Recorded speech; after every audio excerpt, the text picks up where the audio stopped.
Welcome to another edition of Hacking TV. This week, the year ahead is sure to be an important and dramatic one as cord cutters and web video bingers take over web TV.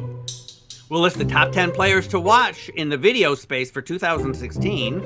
And we'll talk CES. What are the most important bits and gear and technology that will drive all this change? I'm Steve Rosenbaum. And I'm Saul Hansel. And this is Hacking TV. Greetings, Saul. Happy New Year. Greetings, Steve. So you're about to head off to CES. So no time to rest in the new year for anybody in this world. Yeah, no, it's a brutal bit of scheduling, but you know, last year at CES I saw Sling TV for the first time and wrote about it and got very excited about kind of the emergence of some new players. And I think before we even get to CES though, we've spent some time before the show haggling this top 10 list. Is it a countdown? Is it an exploration? And we'll agree that even the list itself is controversial, and it's not really organized in a. You and I don't have an agreement about who the number 1 or number 5 is, but it is an interesting list, and we do agree about who's on it.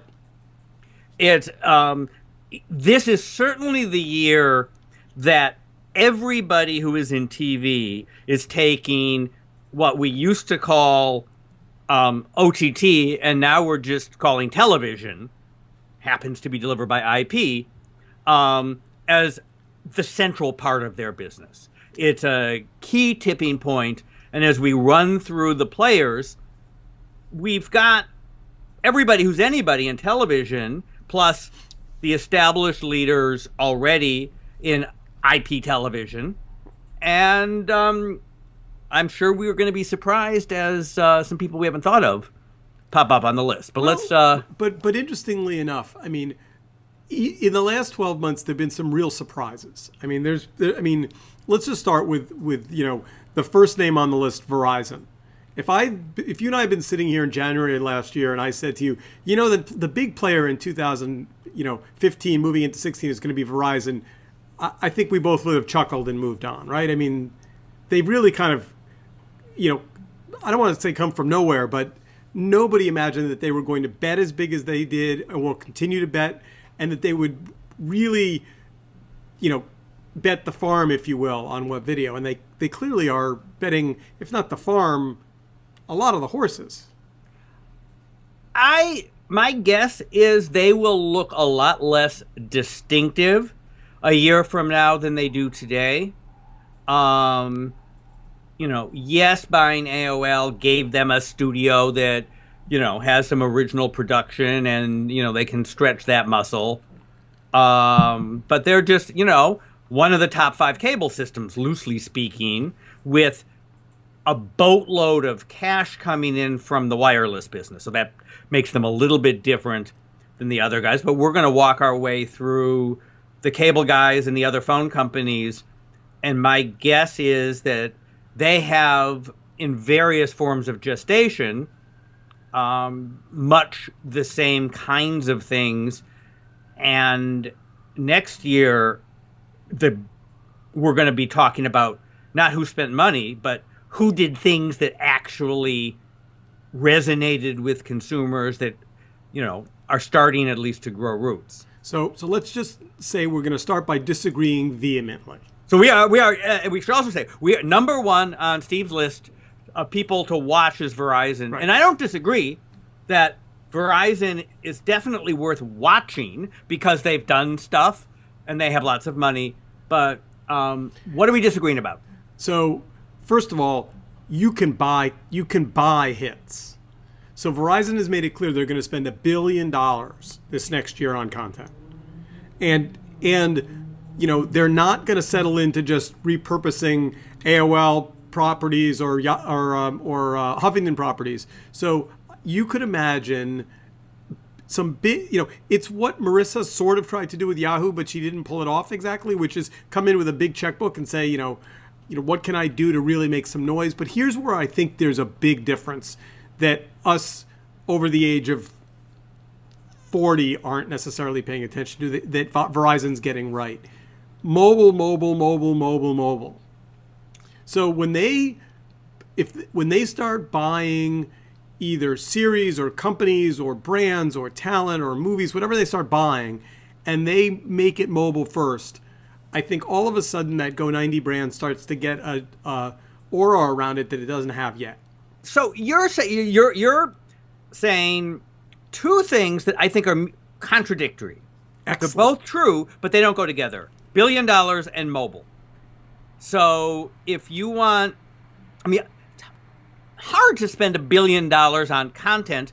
And Verizon has two issues. One, they've got to spin up a major studio. Now, Amazon and Netflix have done that. They can, Verizon can go do that, but they don't have a revenue stream that goes with $1 billion worth of content. They don't, they have chosen to go with free mobile short, which doesn't produce very much revenue right now, even though it has the eyeballs. And guess what? YouTube, which knows a thing or two, and Google has a big checkbook, 2 years ago put $100 million into mobile content and wasted about $98 million of it. It turns out what works, at least in the YouTube type of mobile content, doesn't cost anything.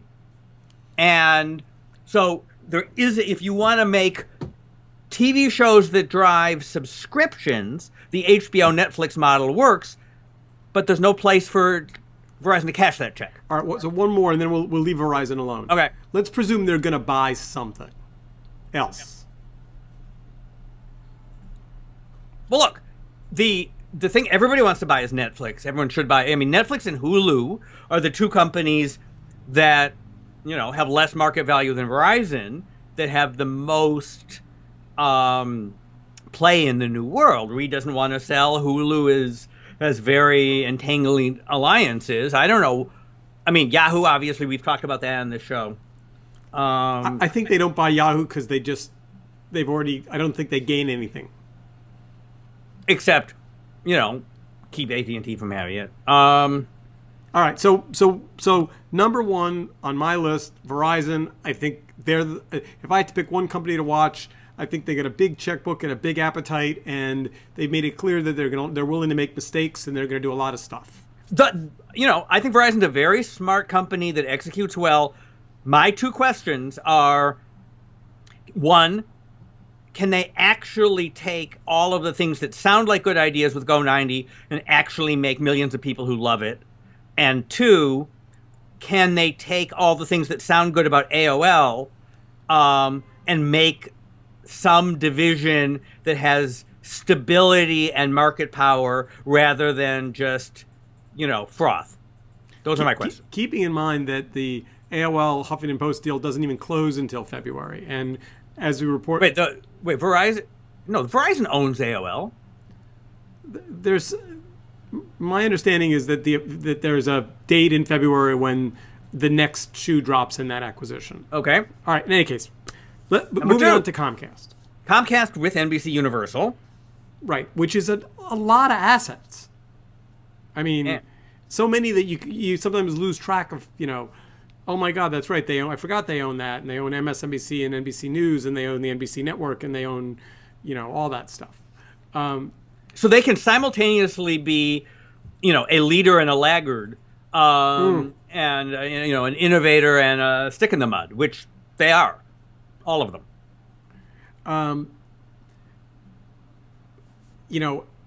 Watchable hasn't made a lot of noise. I'm more in. So you've got. Let's take this apart. So you've got the cable delivery business, broadband and bundles. The question for them, and really for all of these guys, is one: how do they repackage and reprice their product to deal with the competition? Verizon led with that with their sort of a la carte, small chunk bundles. Does Comcast do that? They have a cheaper bundle, but they have a much more traditional product line. Second, what do they really do with non-cable cable? Do they extend beyond their footprint to a national offering of an OTT cable bundle? I think those are the most interesting questions. And again, the secret to all this is what are their deals and can they really do that? And do they have to renegotiate all their carriage arrangements?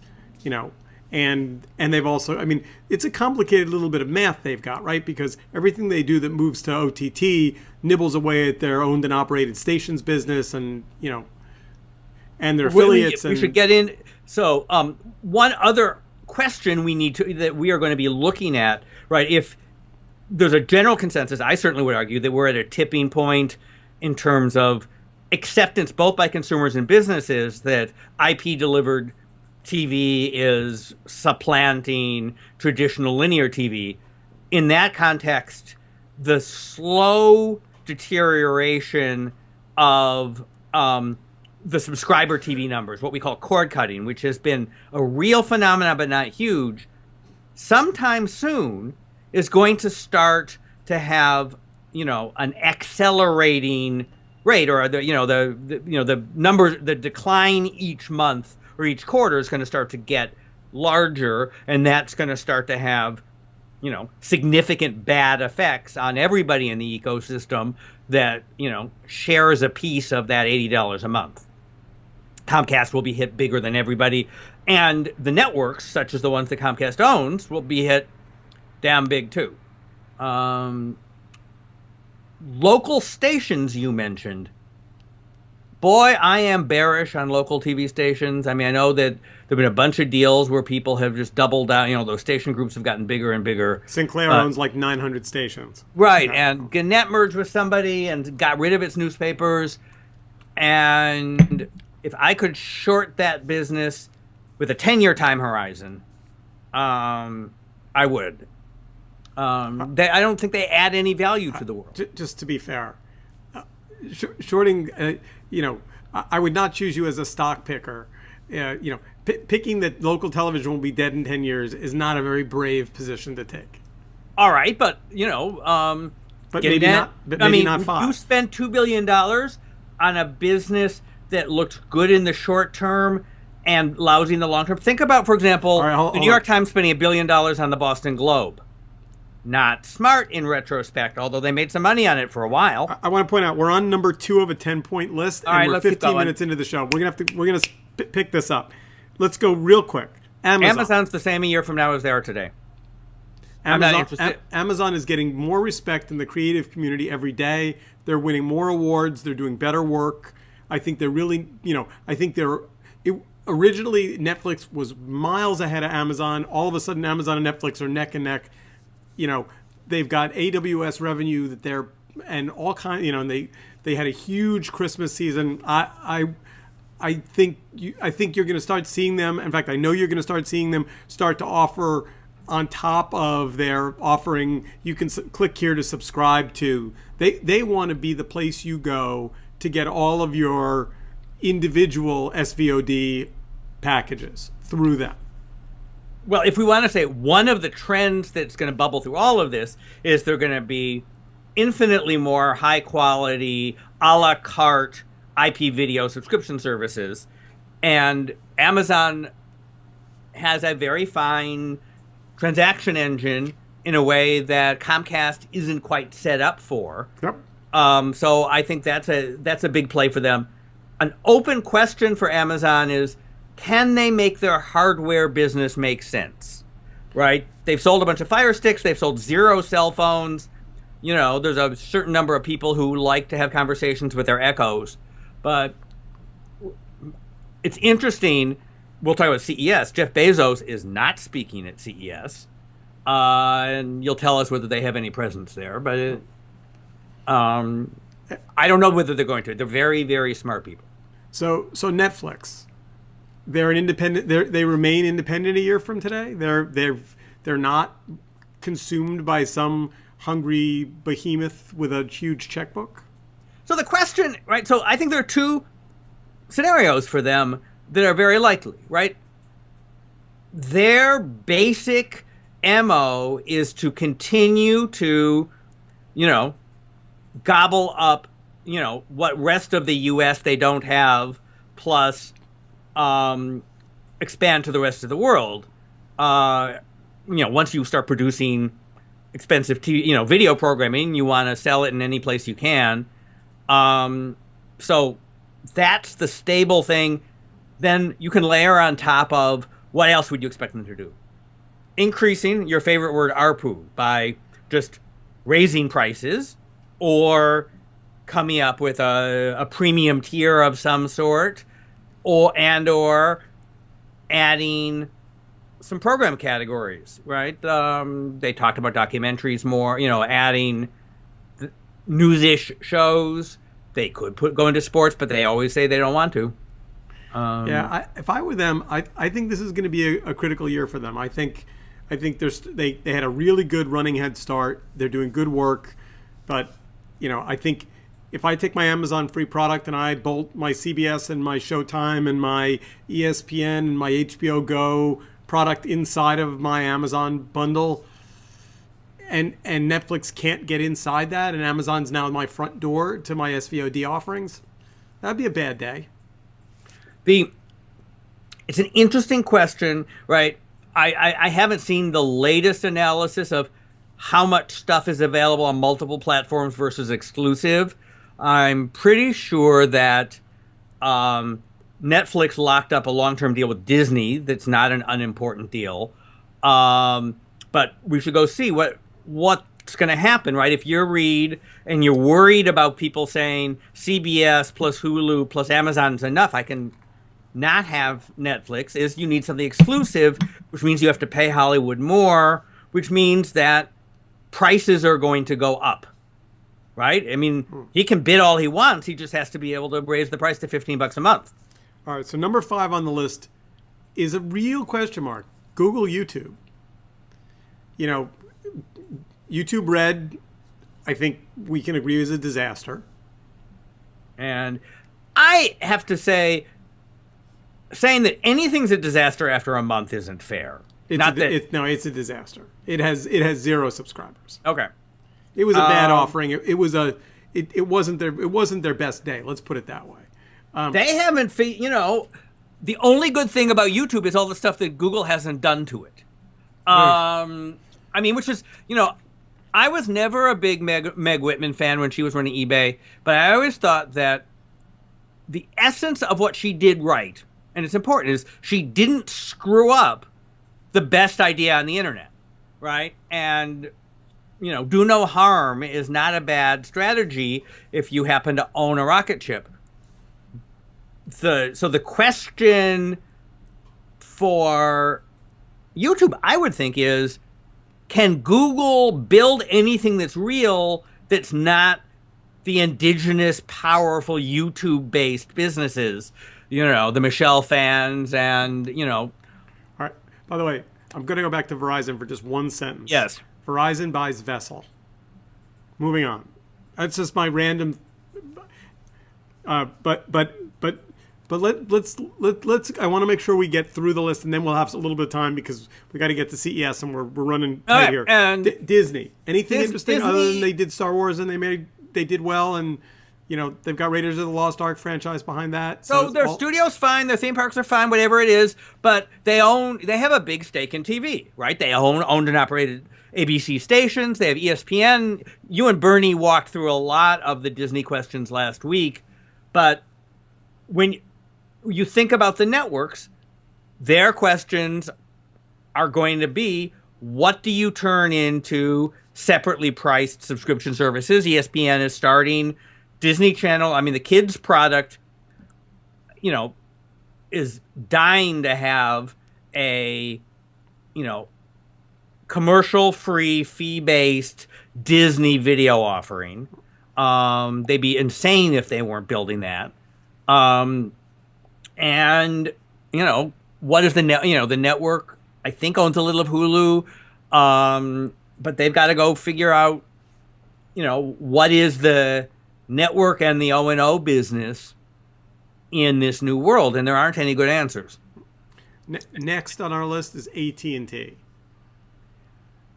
We're getting a sense that they're going to start making noise. One, they want to do whatever Verizon does. Two, they've been busy this year digesting Dish, and they have to, or not Dish, DirecTV DirecTV, and they have to do something with it. And we're seeing that they are going to come out with an aggressive, over-the-top bundle because they get to look, they can copy Dish, EchoStar, as well as Verizon. So, my guess is they're going to look more mainstream in their programming than Verizon, although somebody might well agree with you that there's a business in little mobile video things. And Thank you. That's not what I said. But, well, by the way, okay. but they made a big bet in Chernin. They gave him a lot of cash, and he's pretty much been sitting on it, right? I mean, they made a couple of bets, Crunchyroll, that stuff. But, if I were AT&T, I'd be looking at Verizon's moves, and I'd be starting to go, Peter, let's build this. So thing. what? I mean, you would rather own Tim Armstrong than Peter Chernin? I'll take that trade any day of the week. Yeah, no, I wouldn't. I think I'm not talking about players. I think Huffington AOL has all kinds of opportunity to grow, particularly as they spread their wings in mobile.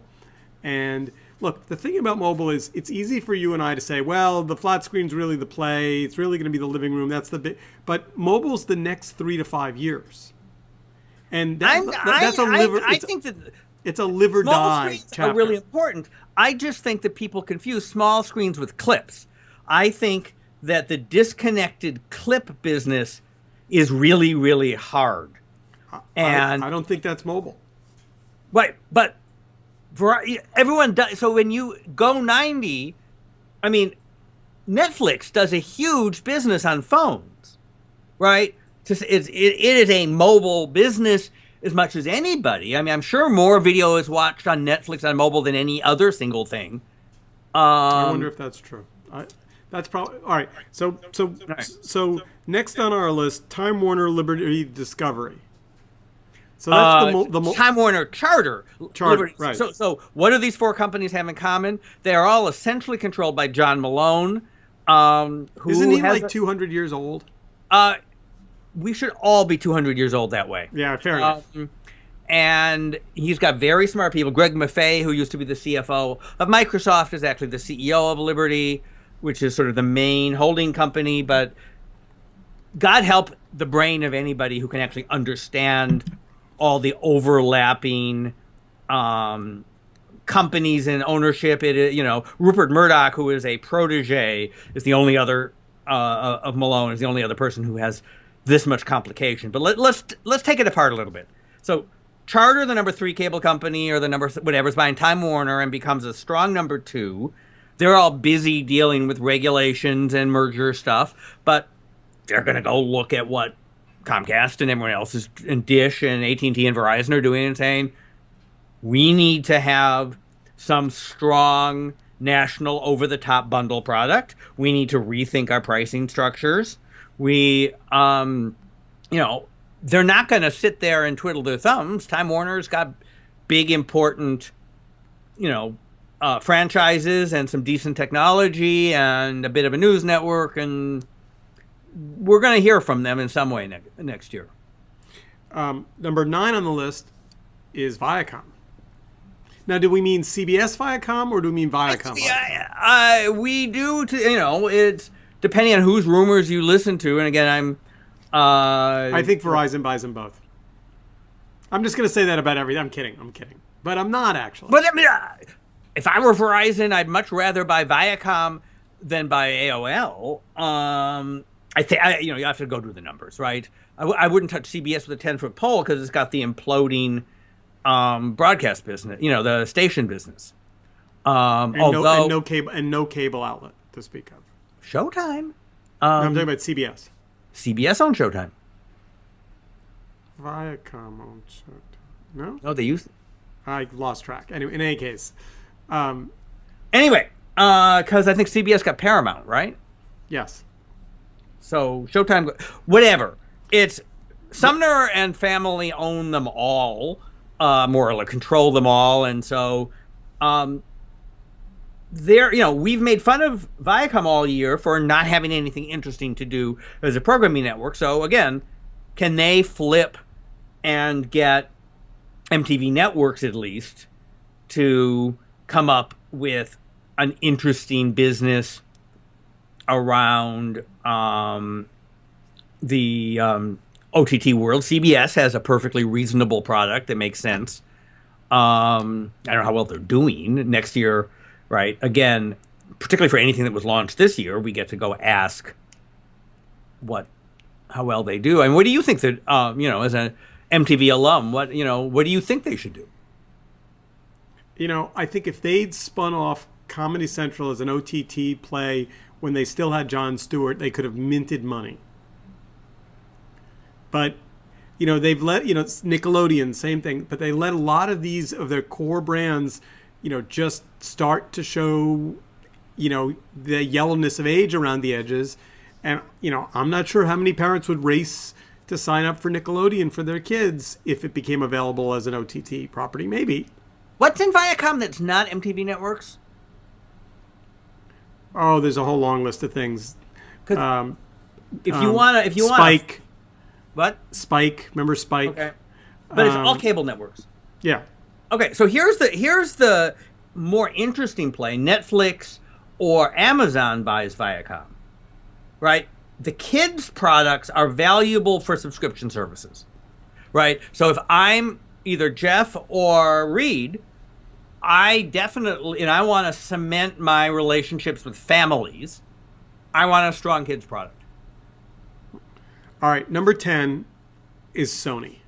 Now you put Sony on, and I have to confess I wouldn't have put them on the list. I don't. So why do you think why are we watching them? Well, they have an over-the-top product that nobody pays any attention to.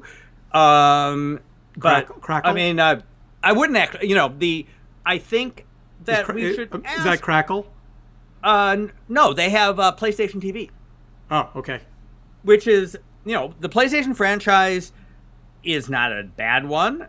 They're using and they, I think they came in at a way too high price point. So they have a product that is loosely comparable to the Dish Sling TV product, but they're charging $50 or $60 for it.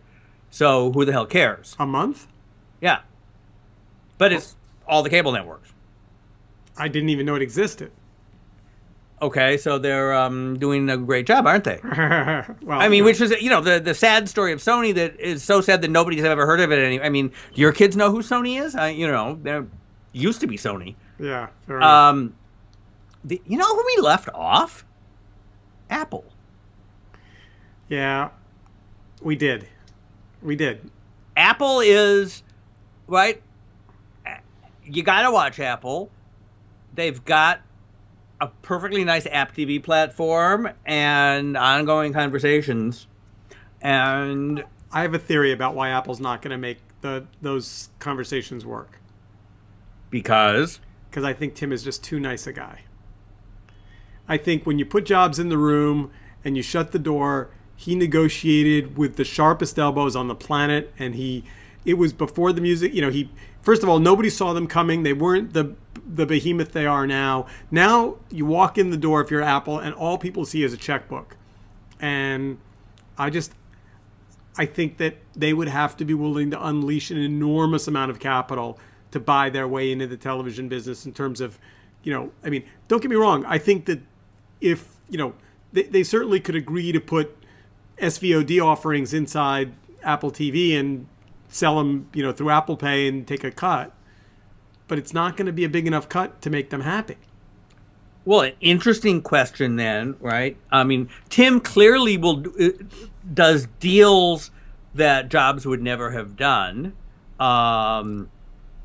Beats, for example. Yeah, that worked out well.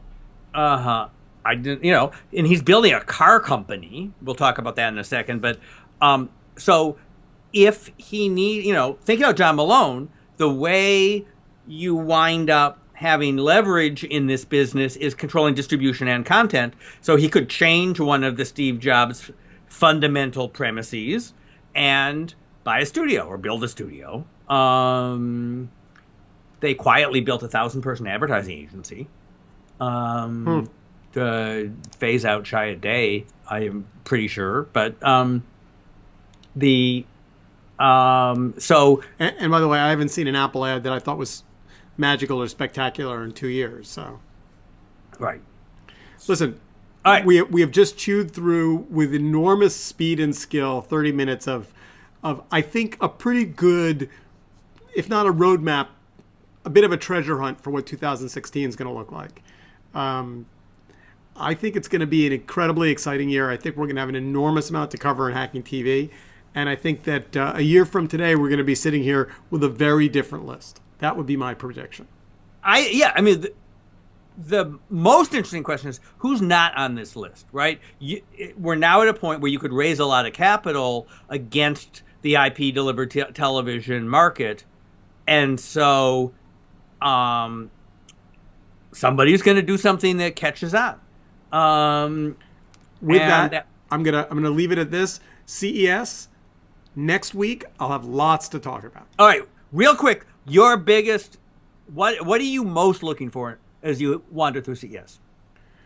You know, I'm really interested in VR and how that affects video. I think if it connects and people start a whole new kind of storytelling that's immersive and exploratory, that's exciting.